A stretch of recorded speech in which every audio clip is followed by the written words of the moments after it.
Howdy folks, this is Gabriel Sines once again. This week we're looking at Introductory Psychology Chapter 8, where we'll talk about thinking, language, and consciousness. This man pictured here is Steven Pinker, a famous psychology researcher who has quite a bit of interesting things to say about language and consciousness. So there's a little bit of an extra thing at the end of the slides with a link to a YouTube video, sort of a documentary conversation with him. Lots of really interesting ideas presented there. But to get started, I'd like to present to you a definition for cognition. I'm really excited to talk about the material this week because cognition is one of my own areas of expertise. In fact, I got my PhD in cognitive psychology, so hopefully I have a good bead on what's going on here. Cognition is what happens between the stimulus and response. It's the little bit of information that happens in your head so quickly, so subtly, that you might not always notice that it's going on, but there are always things happening in your head. When we learned about learning, we learned about conditioning, and especially classical conditioning, which is famous for examining how we can compare or pair stimuli and responses so that eventually you can get people or animals to do whatever you want. But cognition is all about what's going on here in the middle. There are a couple of ways that you can define cognition. A lot of them go something like this. Uh, this cognition is the study of thought or what happens in the mind between stimuli and response. Cognition includes different areas of psychology such as perception, memory, cognition, motivation, emotion, developmental processes, social psychology, and neural substrates. A lot of times I see these definitions for cognition and kind of get annoyed because they just list a bunch of different things that cognition does. So, to give you a simple definition, cognition is thinking. What are the areas of research we're going to look at here? This week, we'll be looking at the pillars of cognitive psychology, which are three ideas that I believe do a wonderful job of connecting just about everything we've learned in this class. Uh, there then we'll look at solving problems and making decisions, how people approach problems, what different types of problems exist, and what sorts of things make it easier or harder for people to solve problems and come up with the right solutions for those problems. Then we'll look at language as well as how language is kind of a good place to start on intelligence because a lot of folks think that what sets humans apart from animals is our ability to have intelligence. So a big part of the language section is going to be looking at language in animals. Then we'll finish off with a look at intelligence. What is intelligence? Is there one overall intelligence or are there multiple? How do we measure intelligence, and what does it look like when your intelligence is high versus low? So we've got a lot to cover this week. Lots of very interesting topics. Let's get started. With the pillars of cognitive psychology. Like I said, these three are pillars that I made up. They're grouped together in this set of concepts that I made up. But cognitive load, neural networks, and fluency are things that you'll see in psychology no matter what. So cognitive load is just how much your mind is doing, or how much your mind is capable of doing in any given moment. When you study intelligence, you almost inevitably need to study people's cognitive load. The more people can do simultaneously, the more intelligent they're likely to be. Next up, neural networks. Neural networks are a name for how information is organized or connected in your mind. We'll look more at each one of these in a moment, so these are just brief definitions. Finally, fluency. Fluency is the ease with which information enters your mind or what information is currently present in your mind. It makes sense that if you recently were thinking about hot dogs, that it would be easy to think about hot dogs within the next couple hours. So it makes sense that therefore hot dogs would be fluent for you. So let's take a look at cognitive load. Again, cognitive load is how much your mind is doing or how much your mind is capable of doing at one time. So your mind can only do so much in a given moment, and if it's doing less, it can do simpler things more quickly, right? It makes sense that you can sort. Um, if you're sorting shoes for size, you could probably sort maybe 100 or 200 shoes per size every couple of minutes. But if you need to sort shoes for size, shape, color, brand, all those different things, you might only be able to do one or two shoes every couple of minutes. So it makes sense that simpler jobs would require less cognitive load and could be done more quickly. Now, when we examine people's cognitive load, there are many ways that you can test how much people can hold in their mind at once. Some of those tests, or a lot of those tests, in fact, are tests of memory as well as processing. So here's an example test for cognitive load, an O span or an operation span, presented here on the right. Here's how it works. You do a math question where you just have to say whether the math question is right or wrong. Then you are given a letter. You do another math question and you keep going and going and going. And at some point you are asked to recall the letters that you were given. So this is a clear test of memory because it requires you to use your phonological loop to remember the letters, but also your visuospatial sketchpad to do the math. Now, doing the math is hard, and when you do that math, depending on how many letters you're holding on in your head, you may need to lose some of the attention you're paying to remembering the letters in order to do the math problem. What that means is that at some point, at some quantity of letters that you're supposed to remember, you will hit your personal limit, and so we can identify how much information you can work with at one given time. Now, any test of cognitive load is going to involve multiple trials, so you'll do this many times, and we'll see how many letters you can remember on average. Okay, neural networks. Neural networks are the way that information is organized in your head.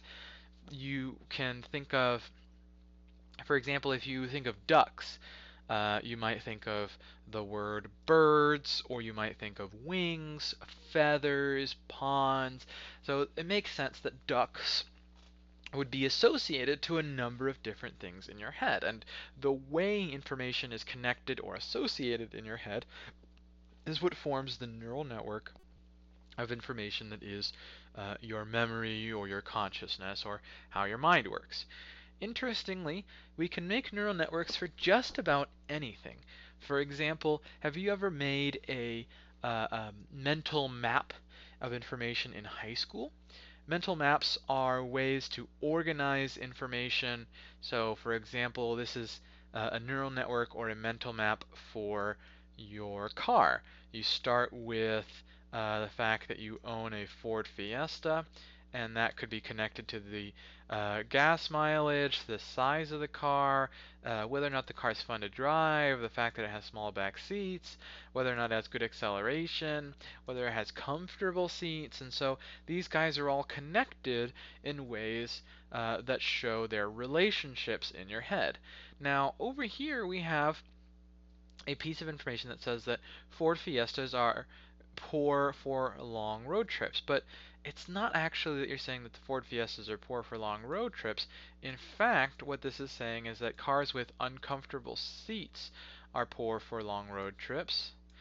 And so you would have to make kind of a leap of thought here to understand that your Ford Fiesta is not very good for long road trips because you haven't made that connection yet. So neural networks are just the way in which we have information associated in our minds, and we'll learn more about them and work more with them later in the slides. For now, let's go to the next section, fluency. Fluency is what information is currently present in your mind. Now, the idea of what information is currently present in your mind can be difficult to work with. You're not always thinking about everything that you know, and everything that you've always thought. So really, the things that are fluent in your head are bits of information that you have recently worked with or that you currently are working with. That information will be easier to work with because it's fluent, meaning that you've just recently thought about it, so your mind will be momentarily primed or ready to work with that information again.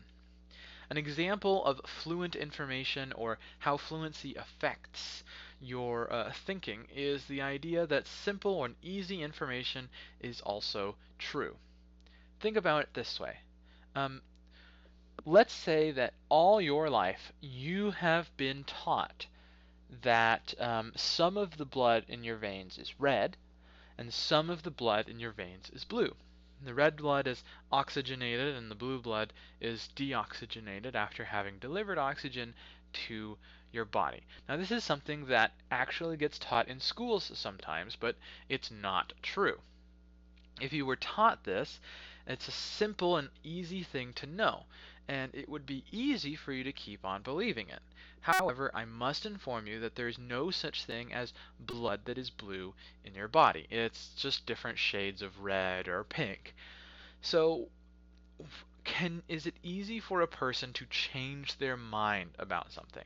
No, it's really not, especially if it's something that they've thought for a very long time. If you were taught that some of the blood in your body is blue, that information would be fluent. In this case, not because you had thought about it recently, but because it is something that is really ingrained in your ideas of how the body works. Therefore, it would be hard for you to accept and change the idea that blood can't really be blue in people. Another example of this would be that let's say you watch someone make a mistake. You notice that they push a door and it's a pull door.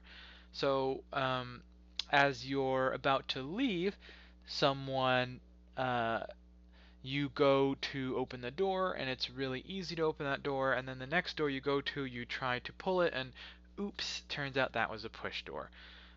Because you had just recently seen someone do a mistake for a pull door, the idea of a pull door might have been more fluent for you, even though you're working with multiple different doors. So it's easy for you to remember or think in a certain way just because you've recently experienced information to that effect. So let's connect the pillars of cognitive psychology. That's their whole point. So you can see different ways in which information is connected in psychology. So we'll start with the neural network. We know that we're pretending that you have a Ford Fiesta. Now your neural network is set up such that the Ford Fiesta makes you think of all of these other connections because you've thought about them before. So these other guys are going to be more fluent when you think about your car because you've already made those connections. And so all of these things are going to be more fluent when you think about your car. Now, because you're thinking about all of these things, you might not have enough cognitive load left over to notice or immediately answer the question, is your car good for long road trips? Because you already have so much stuff in your head that it would be hard to add something else in there.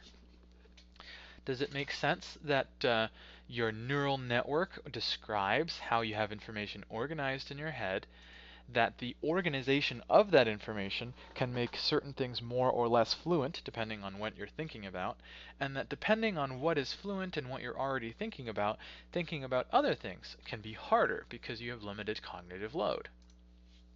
Hopefully that made sense to you. If it didn't, I'm happy to provide more examples, so let me know and I'll keep going. Otherwise, let's get started on the first section of this, or the second section of this chapter, solving problems and making decisions.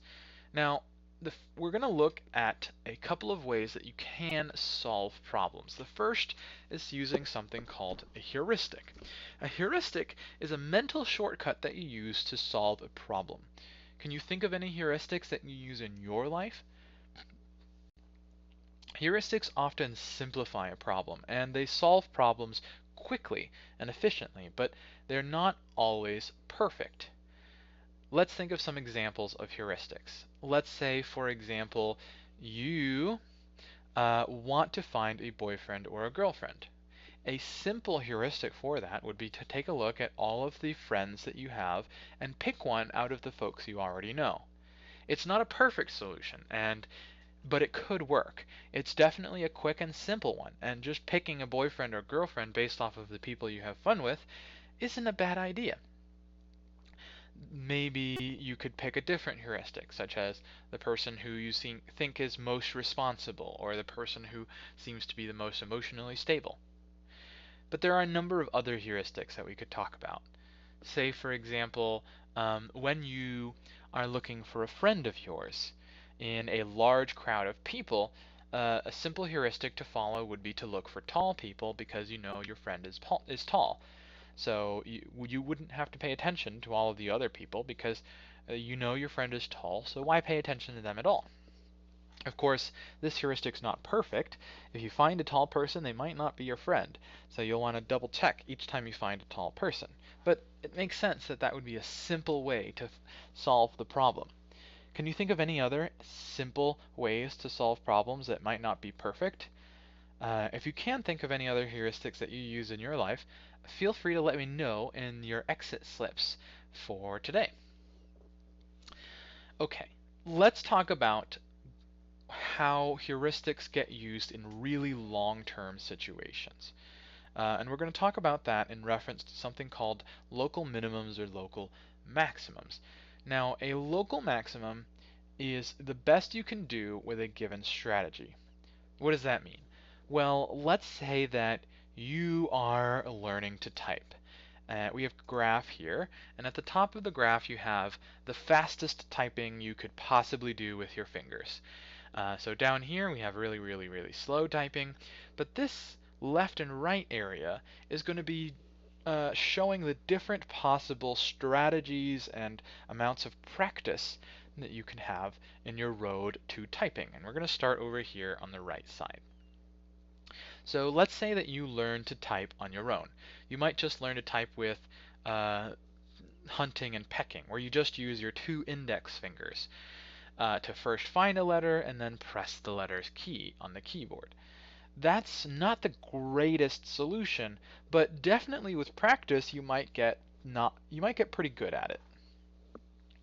Of course, in order to get better after practicing as much as you can, you'll have to get worse first. Let's say you wanted to learn to type with 3 fingers or with all 5 fingers on each hand.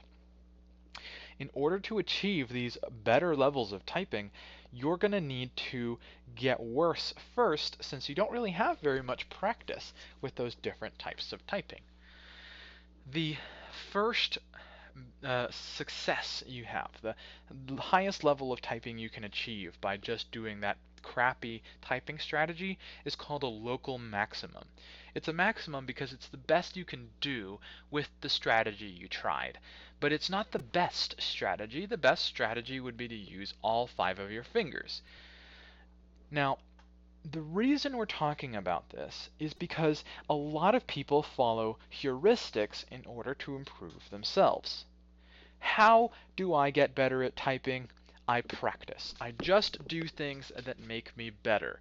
And if you just do things that make you better, you probably won't ever be the best at typing because you'll get stuck at typing with just 1 or 2 fingers. Let me give you more examples of this.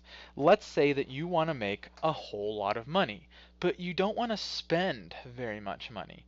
So your rate of income probably would go up and up and up. But at some point, you're going to hit this maximum amount of income where because you aren't spending any money to make money, you are not going to make money very quickly.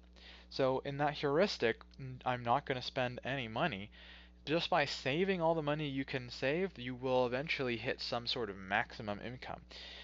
And you'll have to do other things to get to the global maximum on how much money you can make, or at the very least, approach that global maximum. Okay, so let's look at another type of problem-solving strategy, an algorithm. An algorithm is a procedure that will definitely solve a problem, but may do so very slowly.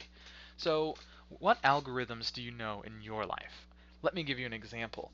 Um, In the finding a boyfriend or girlfriend problem, you could use the heuristic pick from the people that I know. A quick and simple, maybe not perfect solution.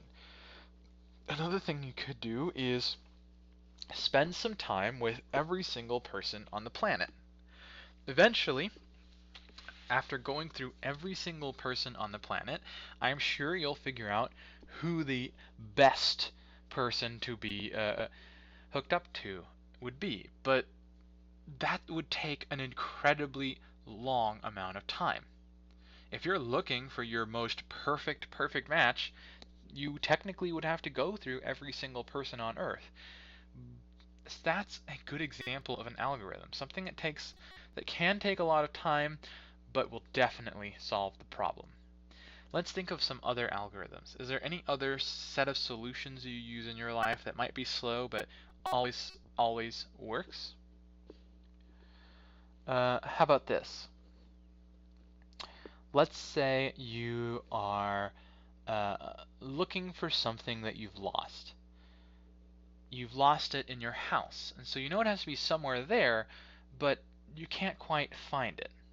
A heuristic would be to look in all of the usual places and maybe double check to see if you didn't accidentally throw it away, but an algorithm would require you check every single nook and cranny of your whole house. You will find the thing if you look in every single part of your whole house, but it might take forever.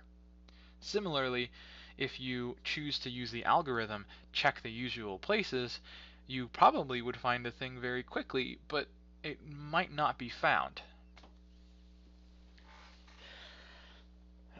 One of the ways that algorithms are incredibly important and useful is in computer science. People have to program computers, which means that we always have to figure out how they do everything. Your computer is probably really good at organizing a list of 1 or 2 thousand numbers. And we're pretty good at that too, but how do you tell your computer to do so? You could tell it to go through the list, find the lowest number, place it at the end, and then go through the list again. That sounds pretty hard. It would take quite a few go-throughs of the list to sort all of the numbers, so it might not really be the most efficient way to do it. There is actually quite a bit of research on the area of sorting algorithms, with a video linked here at the bottom of the screen. The idea is that eventually we'll be able to figure out what the most efficient ways for computers to do that job are. But for now, we just have some guesses, like go through the system once by once and find the lowest number. It's not the best solution, but it is a solution that will definitely work. So research in algorithms is looking for solutions that are faster and faster and faster. On this slide, we'll take a look at one last example of heuristics and algorithms. A math problem. What is 15 times 25? Well, one way you could solve this problem is with an educated guess. 20 times 20 is 400, and 20 times 20 is pretty similar to 15 times 25, so I'm going to guess the answer is about 400. Another way you could solve this problem is to actually work the problem out bit by bit. Do the minuscule math, multiply out the tens place, 15 times 20 is 300, multiply out the ones place, 15 times 5 is 75, then add up the things that you got, 375, and there you get the answer, 375. And that is a perfectly accurate answer, but it took a while to get there. This is a perfect example of a heuristic versus an algorithm. Okay, so now that we've looked at different types of problem-solving strategies, let's take a look at different types of problems. So you can divide problems into two sets. Insight problems that are solved suddenly, you just either know the solution or you don't, and that don't have a procedure. Insight problems include things like riddles or figuring out the best way to do something. Non-insight problems are problems that have a set procedure to them and that you can guess or estimate how close you are to getting to a solution, such as solving an algebra problem. Another example of a non-insight problem might be going through every possible way of doing something to check which is which is the most effective solution. The non-insight problem would therefore be kind of an algorithm, whereas the looking for the best solution might be a heuristic. So how do we know that these guys have those rules? Well, there's actually been experiments about it. Here we have data for an algebra problem or a series of algebra problems and a series of insight problems. These were puzzles. So these problems were set up in such a way as to have been examined every 15 seconds. Gosh, I just said a series of words that didn't make any sense. So in this experiment, people did algebra problems and riddles. When they finished, uh, so every 15 seconds, the participants were asked, how close are you to finishing the problem? On a scale of 1 to 7. And what we've got here is a bit of information that presents the time at which they finished and the 15-second intervals before then. We'll notice that for algebra problems, people were incrementally getting more and more confident in how close they were to finishing the problem. But for insight problems, they had no idea how close they were. This goes to show that for non-insight problems, people can follow a procedure and have some idea of how close they are to solving the problem. But for insight problems, you kind of just come up with an answer suddenly without really knowing how you got there. Okay, so let's take a look at an example of an insight problem. An insight problem example would be a riddle. So let's take a look at the bronze coin riddle. A stranger approached a museum curator and offered him an ancient bronze coin. The coin had an authentic appearance and was marked with the date 544 BC. The curator had happily made acquisitions from suspicious sources before, but this time he promptly called the police and had the stranger arrested. Why did he do that? I'll give you 3 seconds to pause the video if you would like to guess and figure this out on your own now. 3, 2, 1. Did you figure it out? What's going on is that the coin had the date 544 BC. BC means before Christ, so there's no way that someone in the year 544 BC would have known that it was the year 544 BC yet. During that time, they must have used a different calendar system because there was no Christ to be named after the BC. There was no, you get what I mean. So there you go. This is an example of a bronze coin problem. Of a insight problem. There's no clear path to get to the solution. You just kind of have to work with it until you suddenly figure out the answer.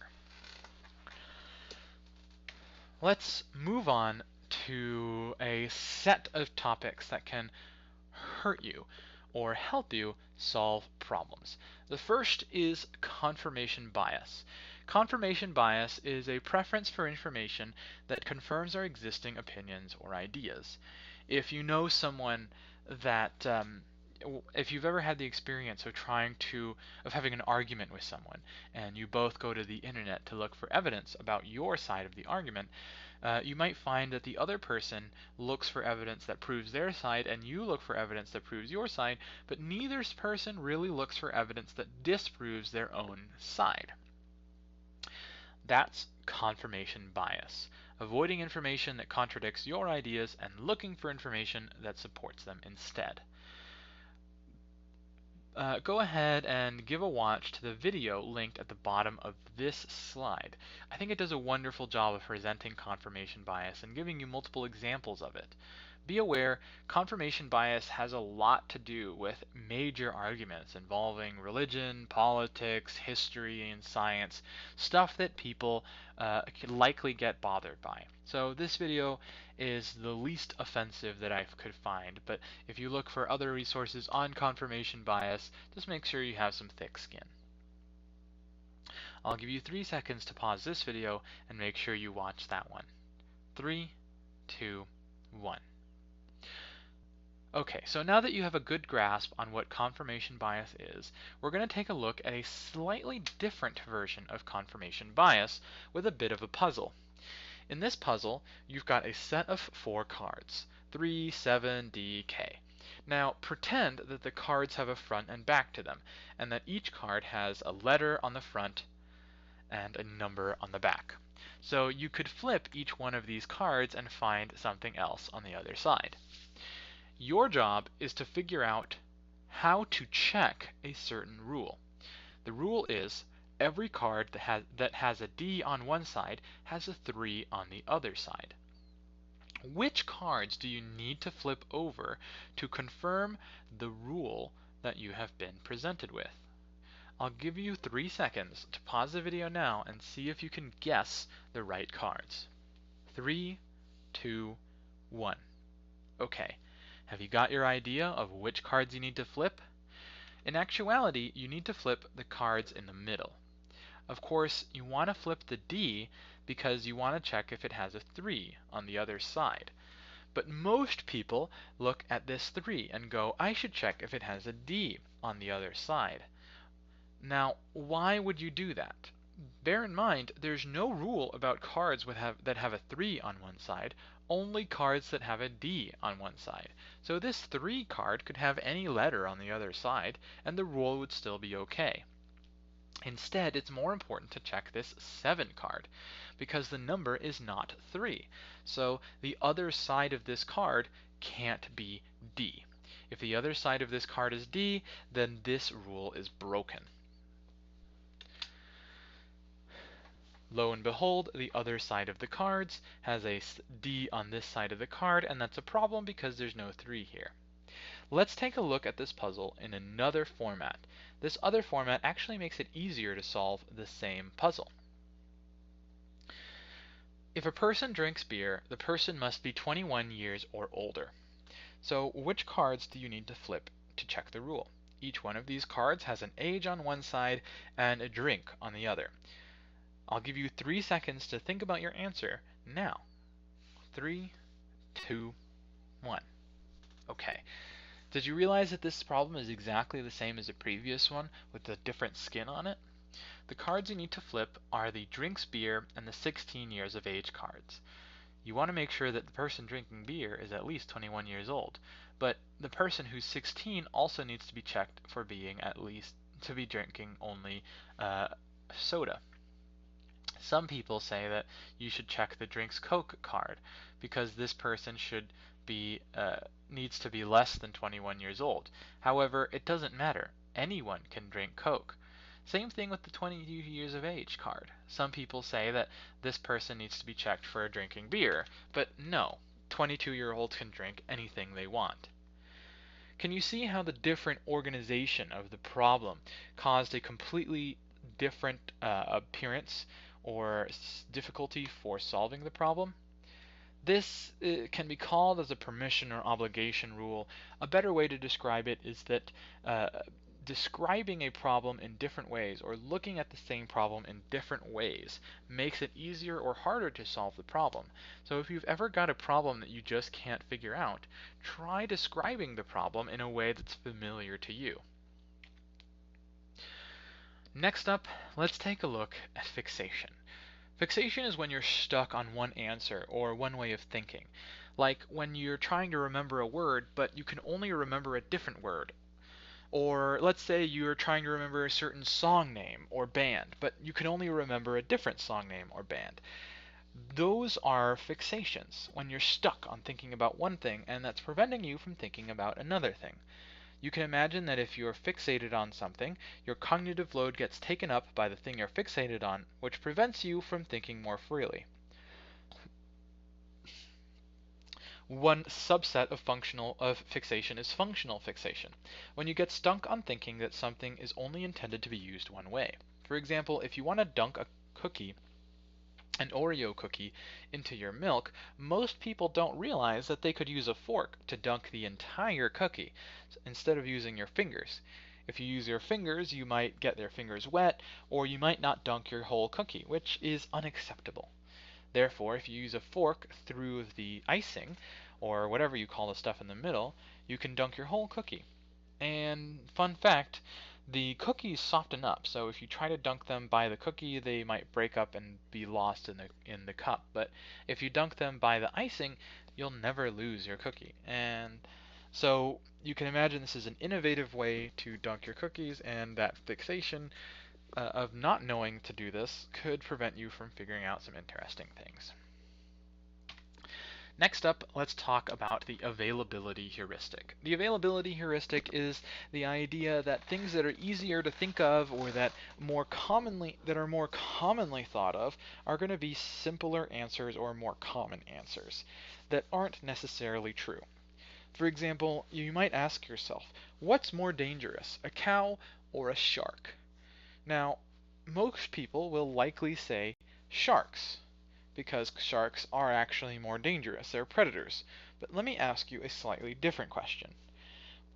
How, which kills more people every year, sharks or cows? Most people would again probably say sharks because they know sharks are dangerous. But that's an availability bias. That's a mistake they're making thanks to their availability heuristic. A better answer is that cows kill more people every year. Why do cows kill more people every year? Because more people spend more time with cows than with sharks. Therefore, it's very easy for cows to kill people, so a lot of people are killed by cows every year. Unfortunately, because of the availability heuristic that sharks are more dangerous than cows, most folks would likely say that sharks kill more people every year than cows do, when that's actually not true. Does the idea of an availability heuristic make sense here? Let me give you one more example before we move on. An example of an availability heuristic might pop up in the following question. Which is the more dangerous city to live in, New York City or Scottsdale, Arizona?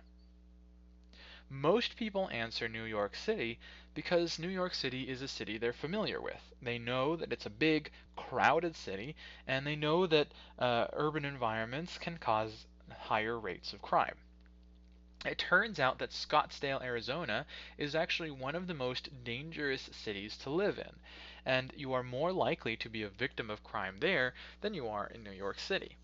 In this case, though, most people answer New York City because it's an available answer. It's something they're familiar with and something that kind of makes sense, so they're more willing to say that New York City is a more dangerous city. Alternatively, very few people know about Scottsdale, so it's not a very available answer, so few people are willing to say that it's a dangerous place to live. Okay, so let's move on. Belief perseverance is a difficulty in changing one's belief after seeing contrary evidence. If you're fixated on a certain answer, if you have confirmation bias, or even if you have an availability heuristic that you're following to give an answer, you might have an idea that's wrong.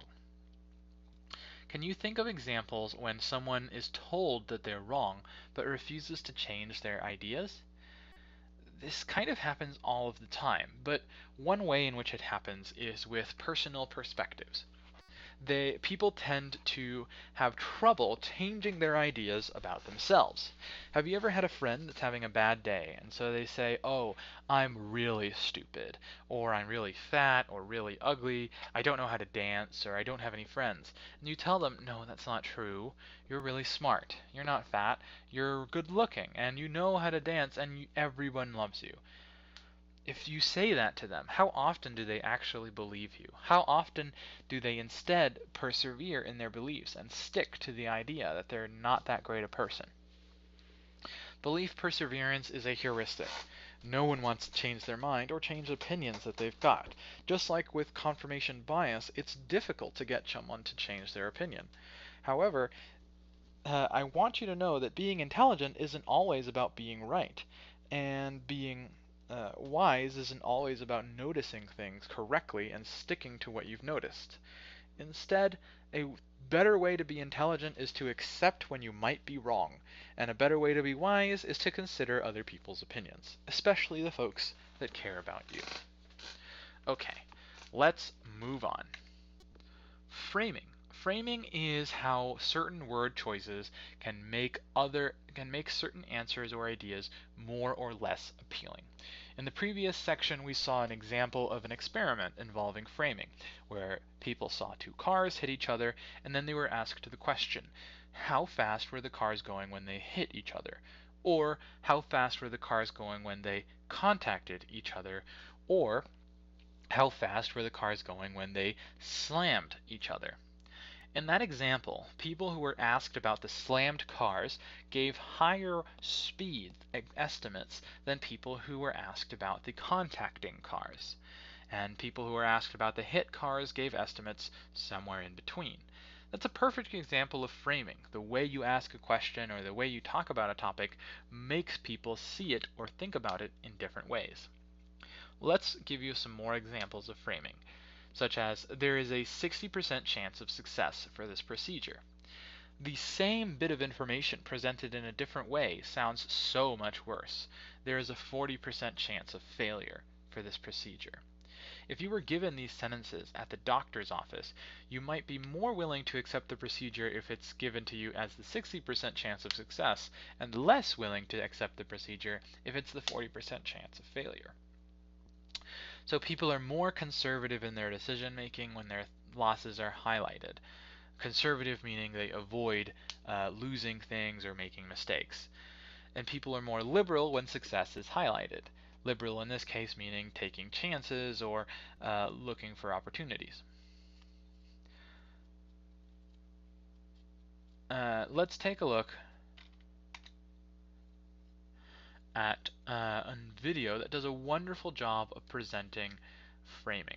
I'd encourage you to start the video at 11 minutes or 8 minutes and 30 seconds, but the entire video does a wonderful job of presenting similar ideas. I'll give you a moment to pause this video and watch that one now. 3, 2, 1. Wasn't that interesting? It's so strange that the opt-in versus opt-out method of getting people to be organ donors has such a huge effect on whether or not people are organ donors. By asking them to opt out, you're making them feel as though they're doing something bad. By asking them to opt in, you're giving the choice of doing something good.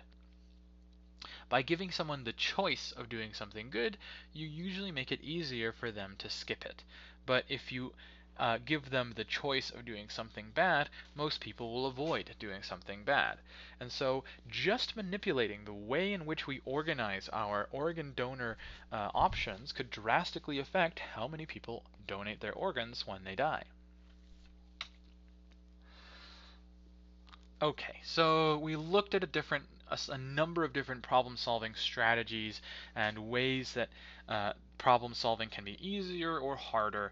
Now we're going to look at creativity. We're going to look at creativity because in essence creativity is a problem-solving aspect of your life. We've got some problems presented here, but some creative things that you might not notice are problems. For example, this guy lost his shirt out his window, but instead of going all the way downstairs, he grabbed a vacuum cleaner and used all of his little extension hoses to pick his shirt up. That's a pretty creative solution, wouldn't you say? Over here we have people who have painted their boat mooring line connections as folks that look like they're eating spaghetti. Maybe you wouldn't call this a problem, but if you could say, I want to decorate my boat in a creative way, this would be a creative solution to that problem. Down here we have pincers used to create cowboy dudes clothes. We have a really clever business card and an interesting, if not cheap and kind of jank looking solution for not wanting to put your toothbrush on the counter in your bathroom. So what is creativity? It can be really hard to describe what creativity is, but let's give you some examples. Creativity is using novel, unique, and useful ideas for solutions. Whenever you look up the characteristics of creativity, utility, or being useful, is always included. And while newness might not always be a factor, it definitely is important. A lot of people will say that using an old solution for a new problem is creative. Even though it's not a completely new solution, it's a new way to solve the problem, so that's considered creative. It's important to note that experts in their fields are particularly creative, not so much because they come up with a bunch of original ideas, but instead because they're able to solve problems in ways that folks might not have previously thought of. When you first start your job and you're given different tasks, clean stuff up, move this around, you might notice that the people who've been there for a long while have creative solutions to things. That's not necessarily the case. They've been there for so long that they've had lots of opportunities to come up with easy and effective ways to do them. Therefore, their creativity comes from necessity and experience. Your ability to look at problems in different ways is considered a hallmark of creativity. Okay, this will probably be the last thing that we look at for this video. Two types of creative thinking: convergent and divergent thinking. Convergent thinking is thinking of thinking that proceeds towards a single answer, like asking everyone for their opinions and trying to come up with the best solution to a problem based off of averaging everyone's ideas and coming up with a compromise. Alternatively, divergent thinking is thinking that moves away from a problem towards many different possible solutions. For example, if you have let's say that you have a certain tool, like a broom. You might think of all of the different uses for the broom. That would be divergent thinking. We've got on this next slide an example of convergent versus divergent thinking and different places where it can be used, but I'd like you to think of an example of convergent and divergent thinking for your exit slips today. I think that you could probably come up with some pretty clever ideas about times that you've needed to use convergent thinking and times that you've needed to use divergent thinking. If you're not sure whether it counts as convergent or divergent thinking, feel free to write something in your exit slip and ask the question. I'll take a look at them sometime soon and get back to you. The next section will start, next time we start the video, we'll look at language and go through a number of different things talking about what is intelligence. I hope you've enjoyed today's video and have a wonderful day.